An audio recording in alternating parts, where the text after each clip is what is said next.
মধ্যপ্রাচ্যের আকাশ যেন এক ফালি ঘন মেঘে ঢাকা। যুদ্ধের গন্ধ ছড়িয়ে পড়ছে চারদিকে। এমন সময় রাশিয়ার প্রেসিডেন্ট ভ্লাদিমির পুতিন ও চীনের প্রেসিডেন্ট শি জিনপিং কথা বলেন ফোনে, যেখানে আলোচনার মূলে ইরান ইসরায়েল সংঘাত। এই ফোন আলাপ যেন ছিল এক গুরুত্বপূর্ণ টার্নিং পয়েন্ট, যেখানে দুজন বিশ্বনেতা শান্তির বার্তা ছড়ানোর চেষ্টা করেছেন নতুন করে।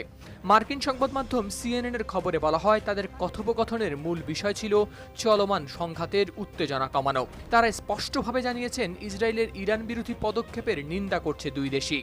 এমনকি পুতিন আবারও সংঘাত বন্ধে দিয়েছেন মধ্যস্থতার প্রস্তাব, যা ক্রেমলিন থেকে করা হয়েছে নিশ্চিত।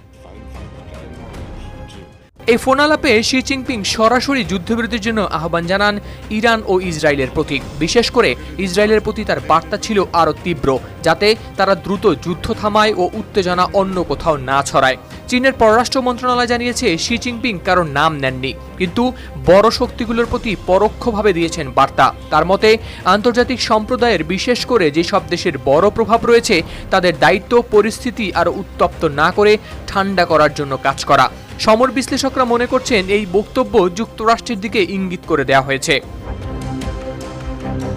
ফোন আলাপে পুতিন ও শি জিনপিং দুই দেশই একমত হয়েছেন যে ইরানের পারমাণবিক কর্মসূচি বা চলমান সংঘাতের কোনো সামরিক সমাধান নেই। কেবল রাজনৈতিক ও কূটনৈতিক পথেই খুলতে পারে এই জট। ক্রেমলিনের উপদেষ্টা ইউরি উশাকভ জানিয়েছেন, পুতিন রাশিয়ার পক্ষ থেকে মধ্যস্থতার জন্য প্রস্তুত বলে জানিয়েছেন। শি জিনপিংও সমর্থন করেছেন সেই উদ্যোগকে। সবশেষে তারা সিদ্ধান্ত নিয়েছেন, দুই দেশের কূটনৈতিক ও নিরাপত্তা সংস্থাগুলো একে অপরের সঙ্গে ঘনিষ্ঠ যোগাযোগ রাখবে, যেন পরিস্থিতি আরও খারাপ হওয়ার আগেই শান্তির নতুন রাস্তা খুঁজে বের করা যায়।